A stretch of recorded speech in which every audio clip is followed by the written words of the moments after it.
A gente vai tentar deixar o mais leve possível, mas nem sempre é possível. A gente, então, vai falar aqui sobre a segunda parte da lei, que é a parte que envolve licitações e contratos. Dentro da companhia foi criado um grupo por essas pessoas que colaboraram na elaboração do que será a nossa nova lei e que vai regulamentar, vai regular tudo que a companhia precisa fazer para contratar e também, de alguma forma, vai tratar do que nós vamos vender. Então, o grupo é composto pela Aparecida, pelo Rodrigo, pela Lúcia, a Marilis, eu, Nelly e Fabiana, que juntos, então, formatamos esse regulamento. Além do regulamento, só para vocês terem um panorama do que precisa ainda ser feito. A companhia precisa ter esse regulamento aprovado em RD e depois o Conselho precisa aprová-lo também. Então, isso precisa acontecer até o dia 30 de junho deste ano. Nós precisamos terminar de alterar os nossos editais e as nossas normas internas para se adaptarem a essa nova lei. Além disso, a gente precisa que todos tenham um conhecimento. Então, o PIC aqui já é uma forma de trazer um conhecimento inicial. Hoje é um início do conhecimento dos senhores, digamos assim, sobre essa nova lei. Então, também a trilha do conhecimento está sendo adaptada, está sendo complementada para que também contemple o que esse regulamento diz. Nós faremos um plantão de dúvidas assim que o regulamento for aprovado pela diretoria. Nós vamos, a gente ainda está avaliando como será essa dinâmica, mas a ideia é que todos possam tirar dúvidas, nós vamos nos prédios ou nas áreas, para que todos tenham a possibilidade de realmente tirarem as suas dúvidas. Tem uma cartilha que está sendo concluída também, que é para facilitar o entendimento. O regulamento, às vezes, não é tão, assim como as leis, às vezes não são tão fáceis de interpretar e de entender o que está por trás. A cartilha vai auxiliar nesse sentido. As perguntas que os senhores farão, e eu gostaria de pedir para que façam, e façam muitas perguntas, nós vamos publicar no portal que está sendo criado. E a ideia é que a gente já consiga, com essas perguntas, mapear onde a gente precisa cuidar nos treinamentos, o que a gente precisa complementar. Então, caso a gente não consiga responder todas as perguntas agora, no final deste PIC, a gente publicará nesse portal ou responderá por e-mail. A ideia é que os senhores já façam as perguntas, já encaminhem aqui para frente. Tem a equipe, o grupo que criou, que elaborou o regulamento, já vai poder olhar essas perguntas, já pensar nas respostas, porque nós não teremos um intervalo para isso. A ideia é que a gente compile as perguntas parecidas e responda, então, o maior número delas hoje.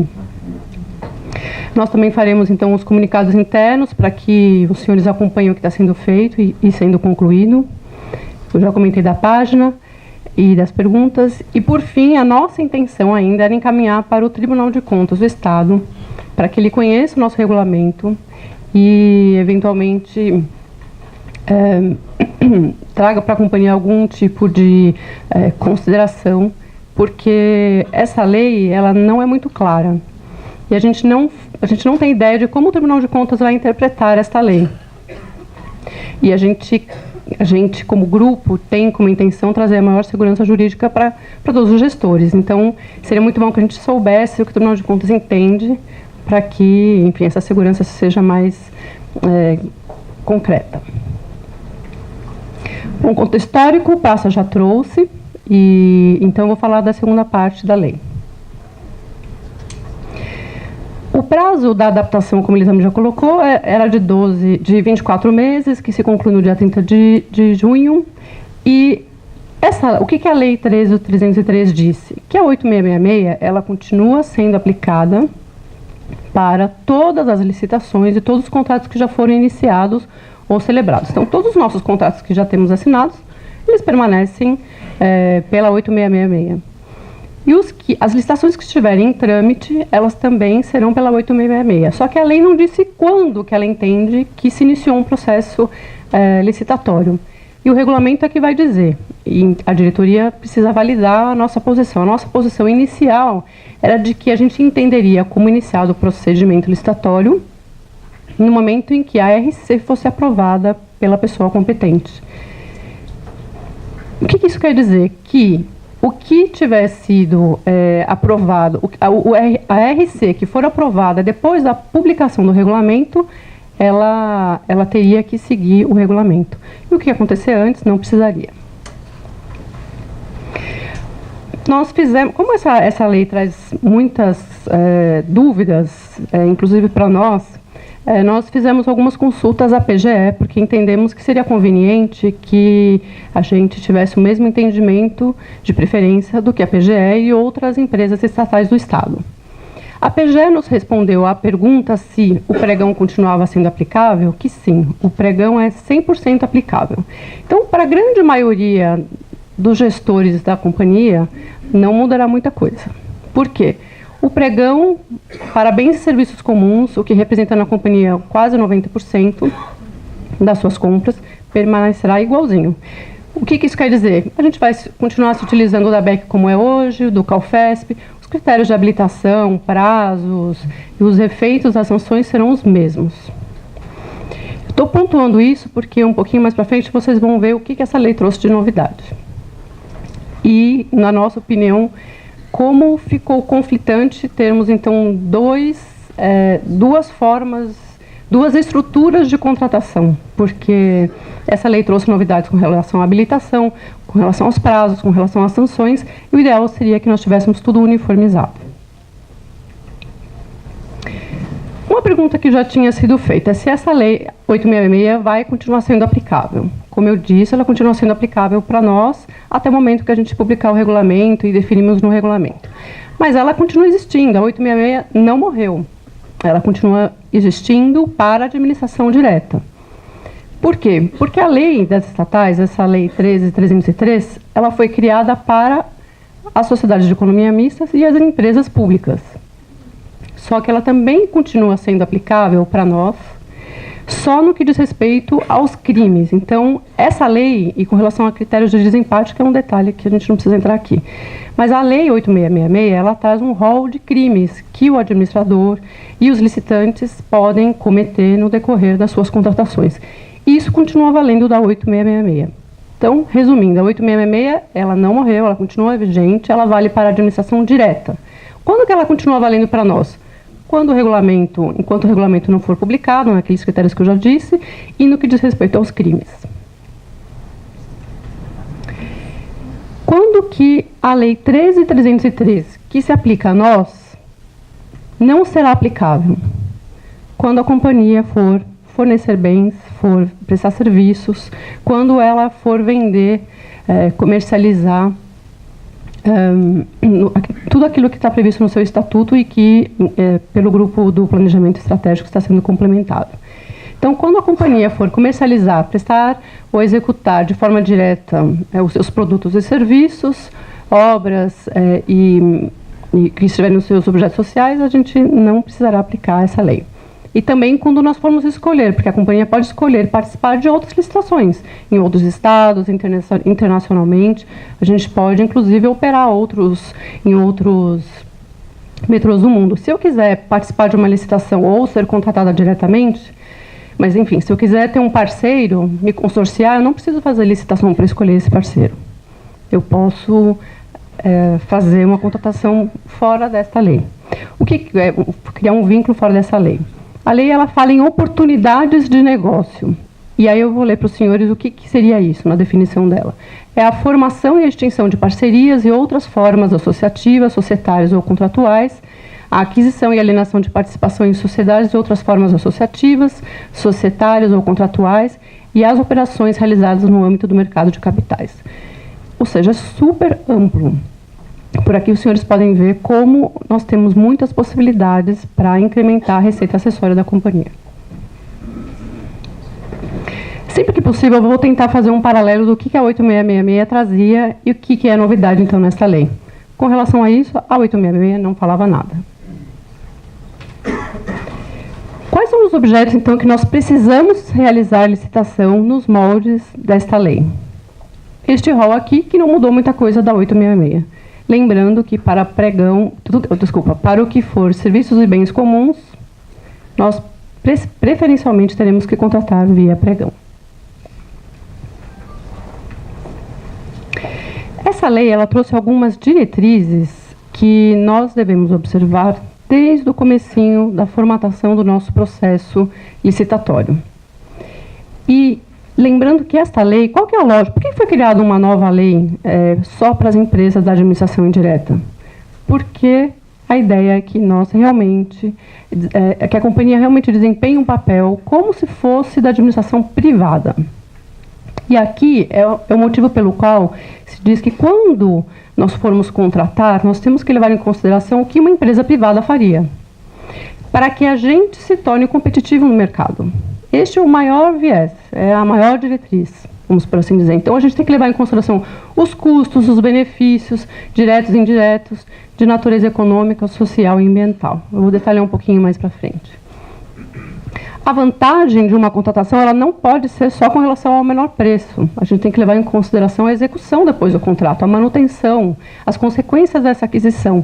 O que isso quer dizer? Custo de manutenção, por exemplo, os impactos ambientais, os custos de desfazimento dos bens e resíduos e até o índice de depreciação econômica.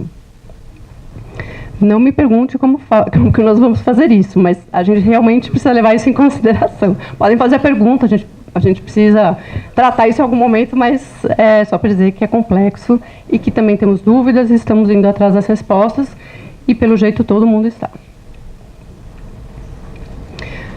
A 8666 tem um viés da administração pública, então ela não trouxe exatamente nos mesmos moldes essas diretrizes. E ela não regulamentou, então, isso que eu acabei de falar para os senhores. Como eu disse, uma outra diretriz é a aquisição de bens e serviços via pregão, e aí nós vamos utilizar o sistema BEC, e ela estabeleceu a possibilidade de a gente se utilizar de lances, só que para contratar. Só que se nós fizermos isso, nós teremos que utilizar ferramentas eletrônicas. E o que isso quer dizer? Que a gente precisa desenvolver um sistema, ou a BEC vai desenvolver, estamos em tratativas com eles, ou a companhia eventualmente terá que desenvolver esse sistema. Como diretriz também, essa lei trouxe que nós devemos respeito às normas relativas à disposição final de resíduos sólidos, o que a companhia de alguma forma já observa, a mitigação dos danos ambientais por meio de medidas condicionantes de compensação ambiental, utilização de produtos que comprovadamente reduzam o consumo de energia e de recursos naturais. Aqui a gente vê que o que também está sendo tratado no planejamento estratégico está consoante ao que a lei já trouxe como diretriz. Avaliação dos impactos de vizinhança, proteção de patrimônio cultural, histórico, arqueológico e imaterial e acessibilidade para as pessoas com deficiência ou mobilidade reduzida. A Lei 866 não mencionava o pregão, até porque ela é anterior à Lei do Pregão.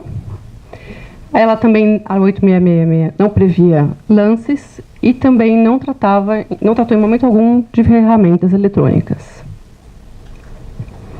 E o que foi falado aqui com relação às normas, ela também não previu explicitamente, mas é claro que tudo isso já tinha uma legislação aplicável e que a gente tinha que observar de alguma forma. Quais são, então, os objetivos gerais da lei? Eu só vou pedir licença para tomar uma aguinha aqui.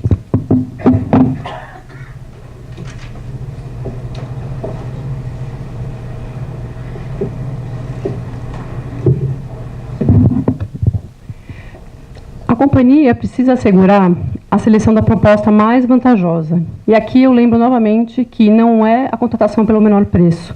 Quando formos especificar, a gente precisa levar em consideração a vantajosidade como um todo. Isso é novidade aqui com relação ao 8666, que não falava disso. A lei menciona que a vantajosidade ela inclui o aspecto do ciclo de vida do objeto. A gente precisa evitar, como já devia, mas enfim, aqui é explícito, o sobrepreço e o superfaturamento. Os princípios são um pouco diferentes do que nós tínhamos na 8666. Aqui se fala em pessoalidade, moralidade, igualdade, publicidade, eficiência, probidade administrativa e economicidade. A obtenção de competitividade. Aqui os senhores podem ver que, eu vou tentar vir um pouquinho mais para cá, vamos ver se dá, para não ficar muito daquele lado. A lei fala em obtenção de competitividade. A intenção é que a gente não contrate diretamente e que a gente possa, como vocês vão ver mais para frente, desenvolver o mercado, inclusive, para que novos parceiros venham disputar para que nós possamos contratá-los. Então, isso também tem que ser levado em consideração, isso está sendo tratado na trilha do conhecimento, como tentar estruturar uma licitação para que a gente realmente busque essa competitividade. O parcelamento do objeto muitas vezes pode ajudar nesse sentido, porque se você aglutina muito, acaba que a companhia tem um universo muito menor de licitantes. A padronização do objeto, das licitações e das minutas de contratos que a lei previu, a gente de alguma forma já pratica, mas a padronização de objeto, ela visa também trazer para o mercado uma visão do que a companhia contrata. Se o mercado já sabe o que eu contrato, ele já pode se capacitar para isso. Se a companhia der a maior publicidade para as suas especificações, isso facilitará muito. Nós teremos a chance de nós termos mais licitantes será muito maior. A vinculação ao instrumento convocatório já existia e o desenvolvimento nacional sustentável também é um dos outros objetivos dessa lei. Bom, quais são, então, as grandes novidades aqui desta lei?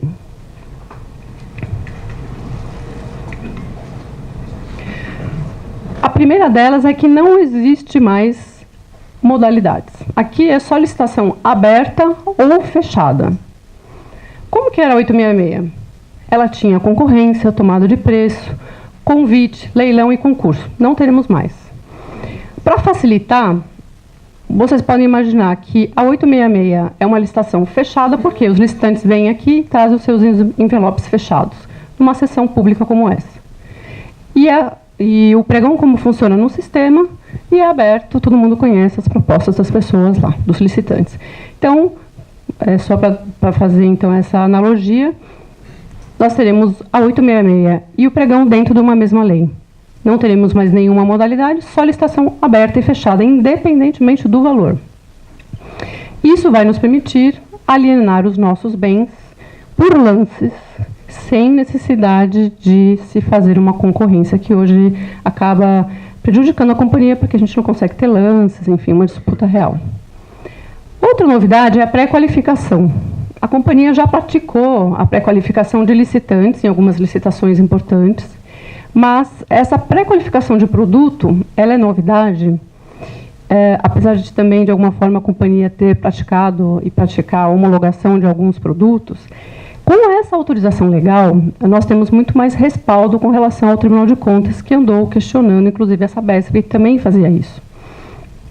É aqui mais um ponto positivo da lei, que desta forma a gente consegue capacitar o mercado pode vir, ele vai conhecer as nossas especificações, ele pode trazer o seu produto para ser homologado, pré-qualificado, e assim nós teremos, preferencialmente, um maior número de interessados e licitantes capacitados. Uma outra novidade é a manifestação de interesse privado. Isso aqui existia para PPPs. Como que funciona? A companhia tem um desejo, a companhia gostaria de receber inputs do mercado para desenvolver aquele projeto. E todas as empresas que apresentarem os seus projetos, as suas ideias para a solução de um determinado problema, poderão participar da licitação. Inclusive, poderão ser remuneradas por algum licitante ou pela própria companhia naquilo que nós aproveitarmos do que lhe trouxer de projeto.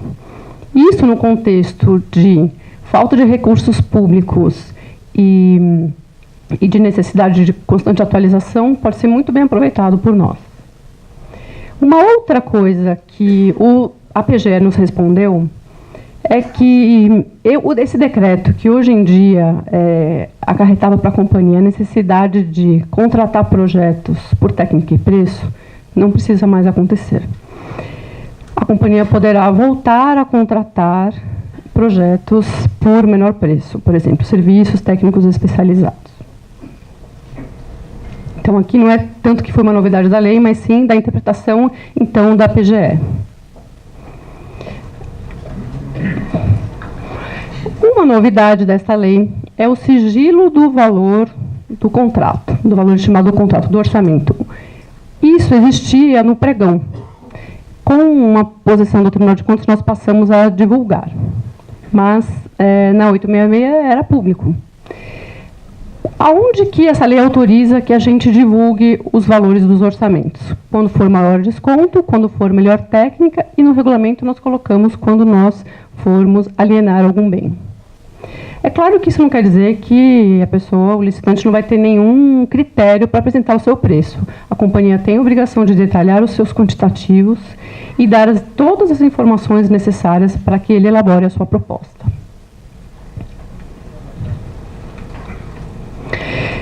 Como eu coloquei, na 866 o orçamento era público, na lei de pregão não, mas nós publicamos por força do Tribunal de Contas.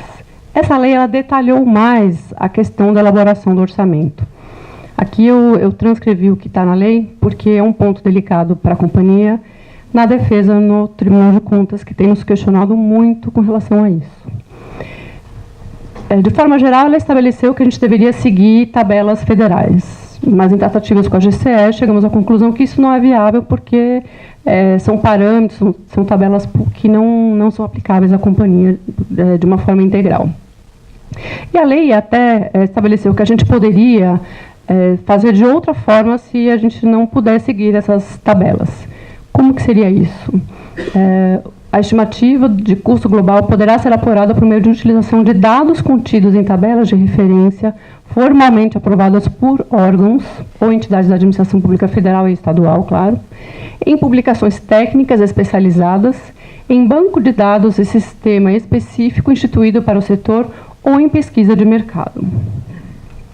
Com essa amplitude, com essa possibilidade, nós colocamos no nosso regulamento outras formas de se realizar a pesquisa de preço, atendendo o que a companhia já praticava e que vinha sendo questionado no Tribunal de Contas. Porque, só para reforçar, o nosso regulamento será a nossa lei, será a Lei 866, criada pela companhia, que vai valerá somente para ela.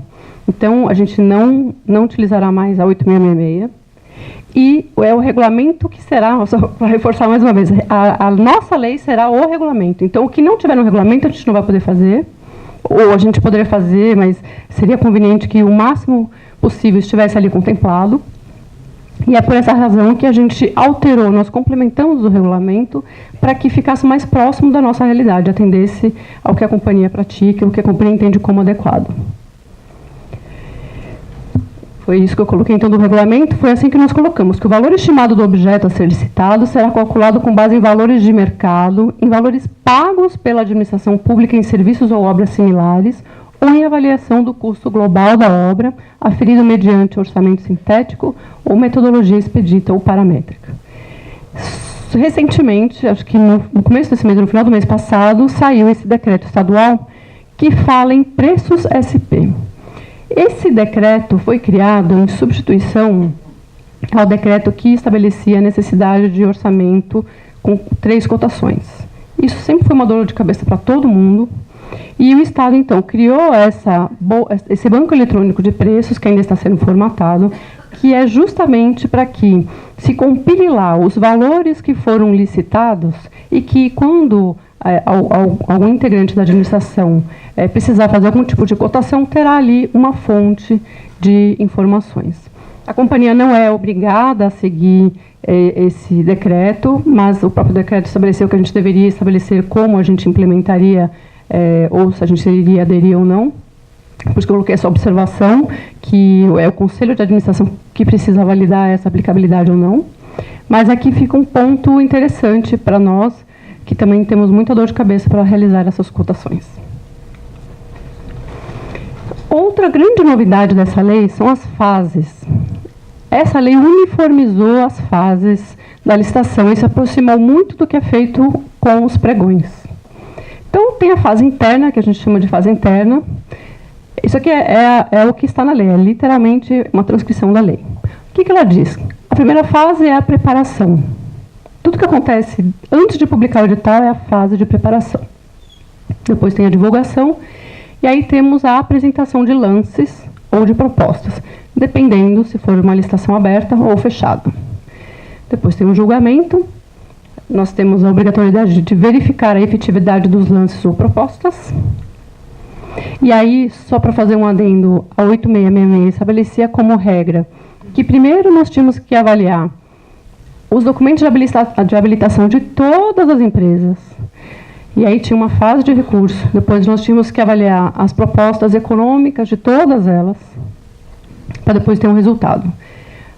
A companhia adotou uma regra de um decreto, de uma legislação estadual, que invertia a fase. Então, hoje em dia, a companhia já inverte. A companhia já avalia primeiro as propostas e depois a habilitação, nos moldes que é feito no pregão. Continuando, então, depois da verificação da efetividade dos lances ou propostas, nós temos a fase de negociação. A negociação a companhia pratica no pregão, mas nas concorrências, por exemplo, nós não podemos fazer negociação. Então, aqui, depois ainda da fase de lance, como o orçamento é sigiloso, eventualmente, as disputas não chegaram, o resultado final da disputa não chegou no nosso valor de orçamento. A gente não pode contratar acima do nosso valor de orçamento. Então, a companhia pode negociar com aquele licitante. Pode negociar sempre, na verdade. Inclusive, pode negociar se a gente tiver descrito isso no edital, a gente pode aceitar objeto diferente do que nós licitamos, desde que seja melhor. Então, essa negociação ela pode envolver o recebimento de um bem que seja de melhor qualidade. Então, um exemplo mais fácil, a companhia licitou para receber um telefone iPhone 5 e o licitante chega pelo mesmo valor e quer dar um iPhone 10. Sensacional, por que não? A gente pode receber.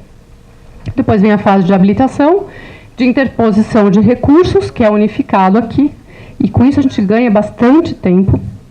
A adjudicação do objeto e a homologação, que também já ocorria na 866. Quais são os critérios de julgamento? A lei também trouxe aqui algumas novidades. O menor preço não é novidade, o maior desconto explicitamente é uma novidade dessa lei. E as outras, enfim, melhor combinação de técnica e preço, melhor técnica, melhor conteúdo artístico, maior oferta de preço, aqui, por exemplo, quando nós formos alienar um bem, maior retorno econômico e melhor destinação de bens alienados. Esses são os critérios que a 866 estabelecia, que os senhores já conhecem.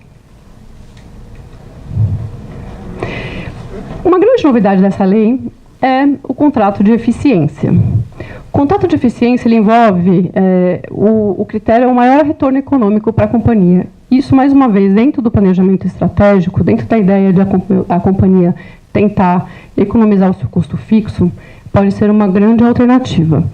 Como é bastante novidade, a gente ainda também tem dúvidas em como que a gente conseguiria tratar isso no edital. Os lances terão o objetivo de proporcionar a economia estatal por meio da redução de suas despesas correntes, remunerando-se o licitante vencedor com base em percentual da economia dos recursos gerada.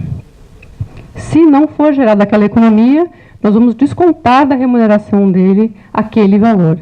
E se o desconto for tão grande que ele ficar sem remuneração, a gente ainda pode aplicar sanção. Ou seja, tem que ser uma licitação séria, com uma proposta muito séria. Também aqui, uma novidade é que a lei estabeleceu que nós faremos a classificação só dos primeiros colocados. A gente não vai gastar tempo olhando o documento de todo mundo, as propostas de todo mundo. E ela trouxe também a possibilidade de a gente sanear os vícios. A ideia é que a gente não perca nenhuma proposta. A proposta é boa, não só com relação ao preço, ela é boa porque ela traz aquele viés da maior competitividade para a companhia, uma vantajosidade que não é só de menor preço, então ela não pode ser perdida.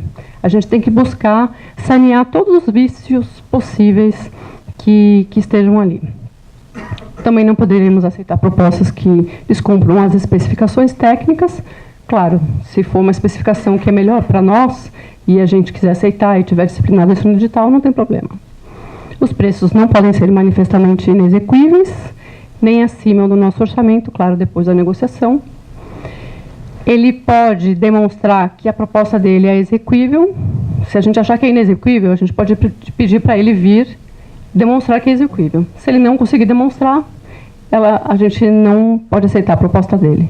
e, enfim, também se a proposta for desconforme com outras exigências que a gente tiver colocado no edital.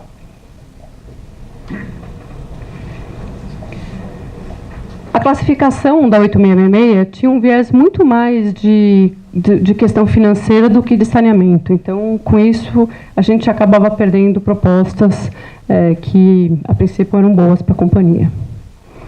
Uma outra coisa aqui, que com a nova lei nós temos uma maior liberdade, é que as diligências podem incluir documentos. A gente pode sanear, como eu disse, sanear e realizar diligências para que a companhia consiga realmente só excluir uma proposta quando for estritamente necessário. A gente também estabeleceu no regulamento que a companhia poderá checar todos os documentos disponíveis na internet. A gente não precisa perder uma proposta porque uma certidão está vencida, se eu consigo pegar aquilo pela internet, né?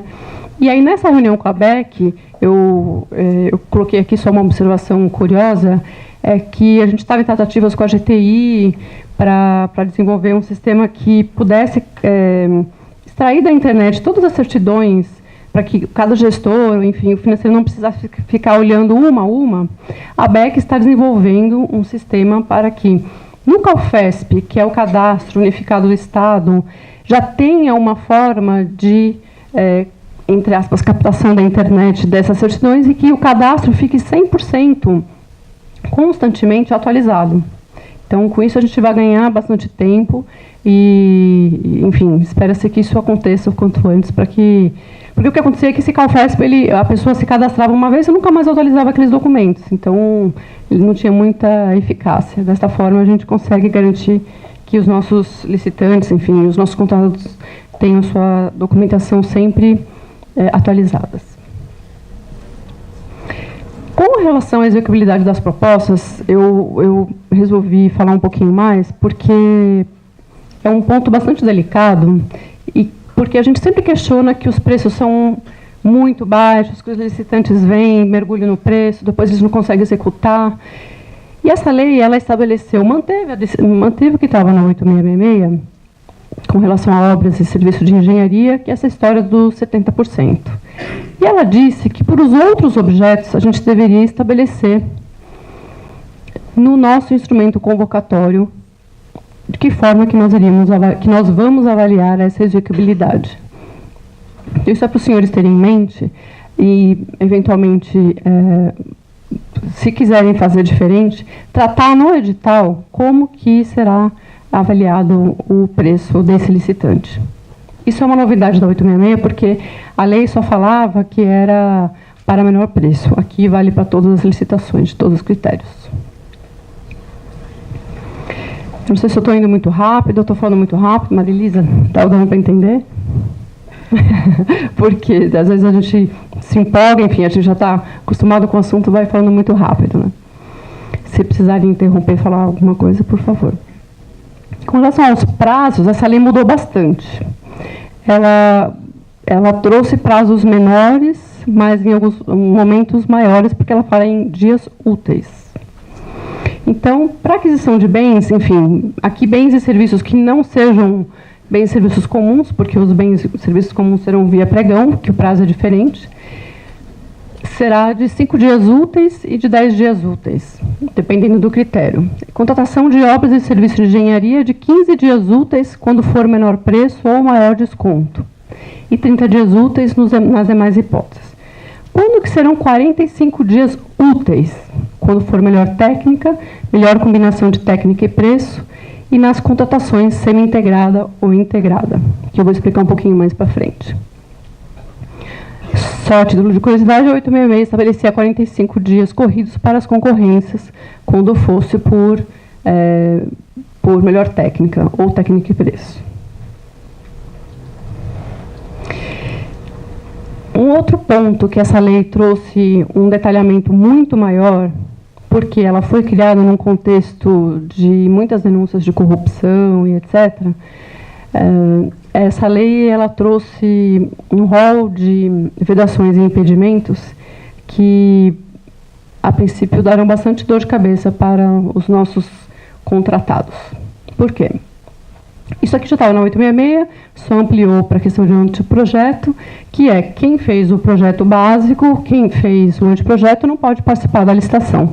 A novidade aqui é que na 866 podia participar como fiscal, como supervisor, e aqui não pode. Então, 866 era só para o básico, essa lei fala em anteprojeto, essa vedação, né? E o único artigo que falava de impedimentos para participar era este artigo 9º. E era possível participar como supervisor. Então, para obras e serviço de engenharia, que, na verdade, é aqui que praticamente a companhia vai aplicar bastante esse regulamento, a participação indireta, que na verdade, foi repetida da 866, inclui os fornecimentos de bens e serviços das empresas que tenham participado da licitação. Então, é vedada a participação direta ou indireta nas licitações de obras e serviços de engenharia, a pessoa física ou jurídica que tenha elaborado o anteprojeto básico, como eu disse, e também aqueles que têm algum tipo de natureza técnica, comercial, econômica, financeira, trabalhista, entre o autor do projeto básico e o licitante ou o responsável pelos serviços, fornecimentos e obras, incluindo-se os fornecimentos de bens e serviços a eles necessários. A novidade aqui é que o inciso 1º é mais amplo. Qual é o impedimento? O administrador ou sócio detentor de mais de 5% do capital social seja diretor ou empregado da empresa pública ou sociedade de economia mista. Então, neste caso, também não poderá participar. A empresa que for suspensa não pode participar da licitação da companhia, como já acontece hoje, inidoneidade também, mas aqui é a novidade. A empresa que for constituída por sócio de empresa que estiver sido suspensa, impedida ou declarada inidônea, também não vai poder participar das nossas licitações. A empresa... Calma, gente, vai piorar. Olha lá. A empresa cujo administrador seja sócio de empresa suspensa, impedida ou declarada inidônea. A empresa constituída por sócio que tenha sido sócio ou administrador da empresa suspensa. Cujo administrador tenha sido sócio ou administrador de empresa suspensa, impedida ou declarada inidônea, no período dos fatos que devem ensejo à sanção. Que tiver nos seus quadros de diretoria pessoa que participou em razão de vínculo de natureza, da mesma natureza da empresa declarada inidônea. Vai piorar.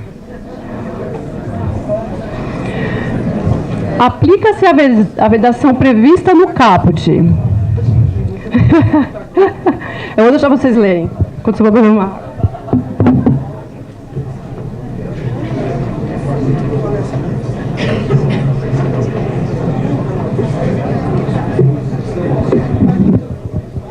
E aí? Aplica-se a vedação prevista no caput, a contratação do próprio empregado ou dirigente como pessoa física, bem como a participação dele em procedimentos licitatórios na condição de licitante, o que já é super razoável. A quem tem a relação de parentesco até o 3º grau com dirigente da companhia, empregado da companhia cujas atribuições envolvam a atuação na área responsável pela licitação ou contratação, a autoridade do ente público a que a companhia esteja vinculada, então, por exemplo, na secretaria, cujo proprietário, mesmo na condição de sócio, tenha terminado o seu prazo de gestão ou rompido seu vínculo com a respectiva com a companhia promotora da licitação, a menos de 6 meses. Então, mesmo que alguém saia no PDV, não vai poder participar da licitação na companhia por 6 meses. Bom, só para colocar aqui que como a companhia vai avaliar se o licitante se enquadra ou não nessa situação, por ser praticamente impossível, a gente optou por seguir um caminho que está sendo trilhado por outras empresas, que é uma declaração.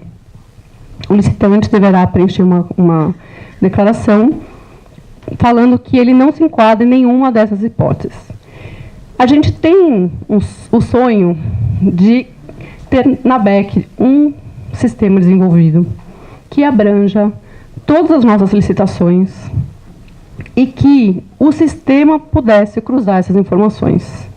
Claro que, com relação aos empregados da companhia, isso ainda teria que ver como é que funcionaria, mas, pelo menos, com relação às licitantes, se elas fossem obrigadas a preencher muitas informações, nós teríamos como cruzar essas informações, né? Os regimes de execução, na verdade, não mudaram muito com relação a 8666. Empreitada por preço unitário, empreitada por preço global, contratação por tarefa, empreitada integral. Não vou ler para os senhores, que os senhores já conhecem. Isso aqui vai estar disponibilizado pela Unimetro, então todos podem ler se quiserem. Eu só vou destacar mesmo o que é novidade. Regime de execução, contratação semi-integrada e contratação integrada. Isso vem vidas com contratações de obras e serviços de engenharia, terão que se capacitar, enfim, se envolver e tirarem muitas dúvidas para que a gente possa trazer uma segurança para todos. Bom, isso aqui já estava na 866, que serão obrigatoriamente precedidas pela elaboração de projeto básico, disponível para exame de qualquer interessado, as licitações para a contratação de obras e serviços de engenharia, com exceção da contratação semi-integrada, que eu vou explicar um pouquinho mais para frente. E o que essa lei trouxe explicitamente é que a companhia não poderá iniciar a execução de nenhuma obra, de obras e serviços de engenharia, se ela não tiver o projeto executivo concluído. Qual é a alternativa? Calma. O que a gente vislumbra aí como possibilidade? Que os senhores, no momento da formatação da licitação, façam um planejamento que algumas etapas daquele projeto possam ser concluídas e que, tendo o projeto executivo de cada etapa daquela obra, o nosso contratado possa iniciar. Não que ele tenha que esperar o contrato inteirinho, ter o projeto executivo integral para daí iniciar a sua execução. Oi?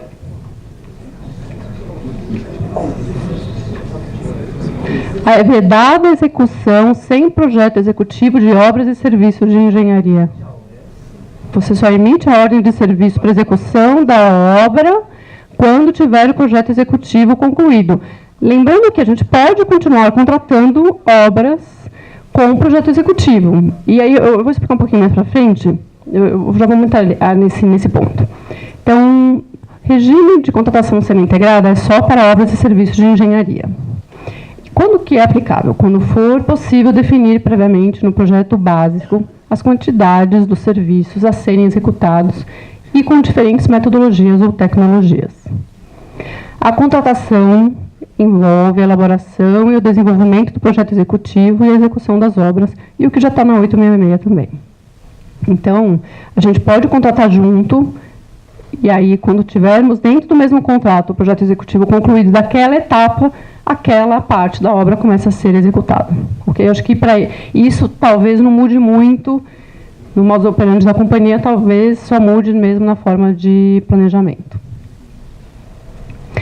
O que essa lei estabeleceu também? Que quando nós fizermos a contratação semi-integrada, o projeto básico só vai poder ser alterado desde que fique demonstrado a superioridade das inovações em termos de redução de custos, de aumento de qualidade, de redução do prazo de execução e da facilidade de manutenção e operação. Então, isso é um ponto de atenção, porque quando os gestores forem pedir um parecer jurídico para alterar o projeto básico da contratação semi-integrada, eu vou pedir, por favor, que façam um relatório contendo essas informações.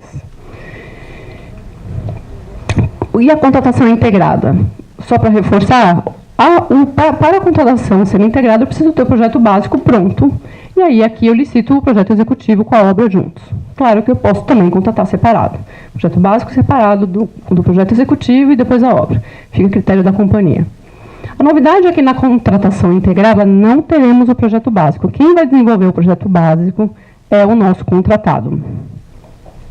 Também é só para obras e serviços de engenharia, Aqui, quando for predominantemente intelectual e da inovação tecnológica do objeto licitado, ou se puder ser executado com diferentes metodologias ou tecnologias de domínio restrito no mercado. Não vale dizer, não vale usar essa contratação integrada só porque não tem um projeto básico. Essa não pode ser minha desculpa. Realmente tem que se enquadrar nessa hipótese para que eu me utilize dessa contratação integrada.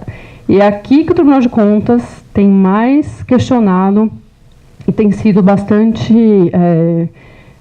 agindo de uma forma bem eficaz em termos de fiscalização. Por quê? Porque, como o licitante não recebe sequer um projeto básico, ele tem uma grande liberdade. Claro que a liberdade também exige responsabilidade. Na hora da responsabilidade, é que são elas, aí que fica difícil de ter o contrato concluído. Enfim, a gente consegue ver isso pelas obras da Copa. Muitos deles foram utilizados por meio de uma contratação integrada e muitas nem terminaram os estágios, enfim, né? Continuando, a contratação que envolve, então, a elaboração e o desenvolvimento do projeto básico, executivo e a execução de obras, isso também já segue o mesmo que estava antes. Então, execução de obras, serviço de engenharia, a montagem, a realização de testes para a operação e demais operações necessárias e suficientes para a entrega final do objeto. Matriz de risco é uma cláusula ou um anexo obrigatório por esta lei. Está lá como itens que são integrantes aos contratos. A matriz de risco. Tem uma discussão se seria só para obras e serviços de engenharia ou não. Nós, dentro do regulamento, optamos por seguir alguns exemplos de outros regulamentos do Brasil, enfim, do país, que estabeleceram que a matriz de risco, pela sua característica, seria mais para obras de serviços de engenharia. Isso não impede que outros façam também. O que diz a lei? É a cláusula de riscos e responsabilidades. De alguma forma, a gente já tem isso nas responsabilidades do contratado, né, entre as partes, e caracterizadora do equilíbrio econômico-financeiro inicial do contrato, em termos de ônus financeiro decorrente de eventos supervenientes à contratação. Ou seja, nessa matriz de risco, o que eu vou dizer, o que vai ser possível de ocorrer depois do contrato e quem vai cuidar do quê, quem vai ser responsável pelo quê. Então, listagem de possíveis eventos supervenientes à assinatura do contrato, impactantes no equilíbrio econômico-financeiro da avença e previsão de eventual necessidade de prolação de termo aditivo quando de sua ocorrência. Também faz parte da matriz de risco a identificação das frações do objeto em que haverá e não haverá liberdade das contratadas para inovar em soluções metodológicas ou tecnológicas, em obrigações de resultados, em termos de modificação das soluções previamente delineadas no anteprojeto ou no projeto básico da licitação. Para os senhores verem que a lei ela traz uma exigência do gestor que formatar a licitação muito maior. Ele precisa pensar em muitas coisas antes de formatar, de ter a sua especificação. Essa matriz de risco, ela já integra o edital, ela já deve integrar a especificação do gestor. Nas contratações semi-integradas e integradas, os riscos decorrentes dos fatos supervenientes à contratação associados à escolha da solução do projeto básico pela contratante será alocado à companhia. A lei estabeleceu desta forma. A Lei 866 não falava disso. Já temos uma decisão do Tribunal de Contas da União que diz que em contratação de serviços de supervisão, fiscalização e gerenciamento de obras, deverá constar cláusula contratual ou elemento na matriz de riscos que preveja a diminuição ou supressão da remuneração da contratada nos casos, ainda que imprevistos, de enfraquecimento do ritmo de obras ou de paralisação total ou da sua paralisação total, de forma a se manter o equilíbrio econômico-financeiro dos referidos contratos durante todo o período de execução do empreendimento. A gente aqui aproveitou o último pique, pegamos uma das perguntas que foi feita, foi a seguinte: a matriz de risco será anexa ao contrato? Haverá revisão durante a execução do contrato? Qual é o momento da elaboração da matriz de risco? Como eu disse, ela é anexa ao contrato, ela pode ser uma cláusula ou pode ser um anexo. Então, ela já vai ser de conhecimento de todos. Em tese, essa matriz de risco ela não deveria sofrer nenhuma alteração, ela deveria seguir do começo ao fim, já com a divisão de responsabilidades. Claro que ela pode ser alterada por termo aditivo se acontecer alguma coisa que a gente não tenha conseguido imaginar e que tenha acontecido de forma superveniente. A PGE, respondendo a um dos nossos questionamentos, disse que o particular pode deixar de executar o contrato se ele entender que houve um desequilíbrio e a companhia não der tratamento a isso. A gente vai estabelecer no nosso regulamento um prazo, então, para a companhia tratar os seus desequilíbrios, ou desequilíbrio econômico-financeiro, e neste período o contratado, então, não poderá deixar de executar o contrato. Mas depois de decorrido esse período, a companhia, então, ficará na mão. O que quer dizer isso? Que, como eu vou dizer um pouquinho mais para frente, quando tratar de contratos, é que essa lei ela tem o viés de administração privada. A companhia não terá todo esse poder que tem hoje com relação aos seus contratados. Ele se vincula no mesmo nível com a companhia. Então, algumas coisas nós não poderemos mais fazer. E esta é uma delas. Se o contratado entender que a companhia não fez alguma coisa que estava na responsabilidade dela e que isso ensejou um desequilíbrio tão grande, depois de decorrido o prazo que a gente estabeleceu no regulamento, ele poderá deixar de executar o contrato. Aí, para o pessoal que compra bens para a companhia com frequência. Qual que é a novidade aqui? Explicitamente, o edital pode trazer a sua marca ou modelo. Só para dizer, tem algumas coisas que a companhia já fazia de uma forma, às vezes, ousada, com fundamento jurídico, mas ousada, e que essa lei trouxe um pouco mais, de forma mais explícita. Enfim. Então, a gente pode estabelecer a marca ou modelo, quando a gente identificar que tem necessidade de padronização do objeto, porque o ideal é que a companhia tenha tudo padronizado, que a marca ou modelo comercializado seja fornecido por mais de mais fornecedor, seja o único capaz de nos atender, e que ou a gente também pode utilizar a marca como referência, como que a gente já pratica hoje. A amostra foi, então, prevista no procedimento de pré-qualificação explicitamente. Isso não existia na 8666. E a gente também pode avaliar as amostras no momento da fase de julgamento das propostas ou dos lances. Certificação de produto, que não era claro na 8666, aqui ficou explícito. Então, nós podemos pedir a certificação não só do produto, mas do processo de fabricação, inclusive ambiental. Espera-se que, com isso, a gente tenha propostas mais sérias dos nossos licitantes. A 866 ela vedava a indicação de marcas, a não ser que a gente tecnicamente conseguisse comprovar essa necessidade. E ela não regulamentava as amostras. Era uma interpretação jurídica que se fazia. Para alienar os nossos móveis e imóveis, a companhia precisa de uma avaliação formal. A gente precisa realizar licitação, a não ser que seja uma oportunidade de negócio, que a gente se enquadre naquilo que eu falei no comecinho. E, para reforçar, a grande novidade é que a gente não tem mais, então, a modalidade, enfim, de concorrência e leilão, e isso facilitará muito para a companhia, porque nós podemos vender os nossos bens de uma forma mais célere. Outra novidade é que a lei agora mudou os valores para a contratação direta. Nós poderemos contratar obras e serviços de engenharia até R$100 mil sem licitação e outros serviços e compras até R$50 mil. A diretoria precisa validar estes valores. Isso não quer dizer que os senhores vão sair daqui já contando com isso, porque a diretoria ainda não decidiu se ela vai manter estes valores ou se ela vai permanecer com os valores anteriores. Uma informação importante é que, na realidade, a companhia faz uma pré-aprovação, que quem aprova o regulamento é o Conselho de Administração. Então, duvido que isso aconteça, mas eventualmente a companhia vai falar, a diretoria vai dizer que não quer e o Conselho vai dizer que quer ter estes valores. Difícil acontecer, mas é isso. Com relação à dispensa de licitação, todos os outros incisos são iguaizinhos ao 866, que eu não vou trazer para cá, porque eu imagino que os senhores já conheçam e a gente gastaria aqui um tempo desnecessário. Então, só destaquei esses dois pontos que são os mais importantes, eu acho. A inexigibilidade, contratação, então, direta, sem licitação por inexigibilidade.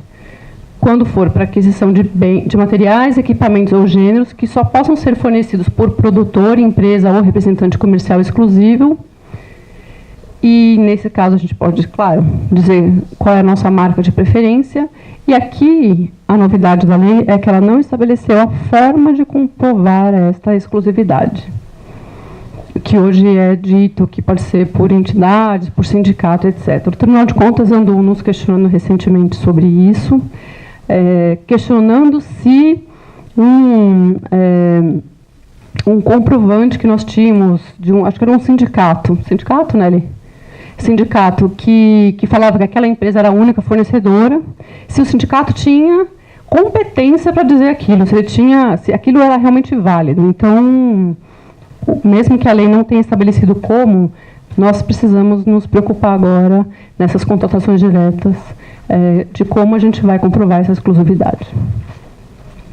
Com relação à contratação dos serviços técnicos especializados, a lei não mudou nada, quer dizer, quase nada. A única coisa é que ela não exige mais a singularidade do objeto, que era um requisito a mais para a gente não contratar via licitação, contratando por inexigibilidade. Uma super novidade desta lei é o tratamento dela com relação à habilitação. O que o grupo lamenta muito é que, como a gente vai obrigatoriamente ter que seguir o pregão, nada vai mudar para quem faz pregão. Tudo que eu falar agora não vai se aplicar a pregão, a gente não vai ter a vida muito mais fácil por causa disso, apesar de que nem todo, mesmo no pregão, nem tudo que a lei estabeleceu é obrigatório, então é facultativo, mas enfim. A Lei 13.203 estabeleceu que a habilitação jurídica ela se restringiu à exigência de apresentação de documentos aptos a comprovar a possibilidade da aquisição de direitos e da contratação de obrigações por parte do licitante. Um documento simples. A habilitação fiscal, ela não estabeleceu. Então, a gente entende como grupo que essa regularidade fiscal e trabalhista, ela só pode ser exigida no momento anterior à contratação. Então, a licitação vai acontecer inteirinha e, no momento de assinar o contrato, nós vamos pedir esses documentos para ela. Outra coisa é que essa lei, infelizmente, não trouxe nenhuma tratativa sobre contratações internacionais com empresas estrangeiras. Então, nós não temos nenhuma dica, nenhum caminho limitado para estabelecer os requisitos de habilitação das empresas internacionais. O CalFESP, nós vamos precisar continuar a utilizá-lo, quer dizer, nós podemos continuar a utilizá-lo, e o fato é que as empresas, para se cadastrarem lá, têm que apresentar um monte de documentos que, para a nossa lei, não precisará mais. Então, enfim, isso vai ser um convívio que será dessa forma. A 866 estabelecia tudo isso como exigência de regularidade fiscal, que eu não vou ler aqui. A habilitação técnica, ela também foi muito mais tranquila. Ela estabeleceu que a gente só pode pedir a habilitação técnica das parcelas do objeto técnica ou economicamente relevantes, de acordo com os parâmetros estabelecidos de forma expressa no instrumento convocatório, e a lei não estabeleceu uma distinção entre capacidade técnico e operacional, que já nos deu muita dor de cabeça no Tribunal de Contas. A gente precisa estabelecer isso no edital. O que nós entendermos como relevante deverá ser especificado pelo nosso gestor lá no comecinho da licitação. É por isso que nós formatamos um anexo à requisição de compras, que tem várias perguntas e vários campos para serem preenchidos. Ele ainda também está em fase de validação. A ideia é que a gente encurta o caminho, que o gestor já pense lá no comecinho tudo o que ele quer e o que ele não quer, e que a gente muitas vezes só vai descobrir na hora que o jurídico vai analisar o edital. Fala, nossa, faltou uma informação, não está justificado.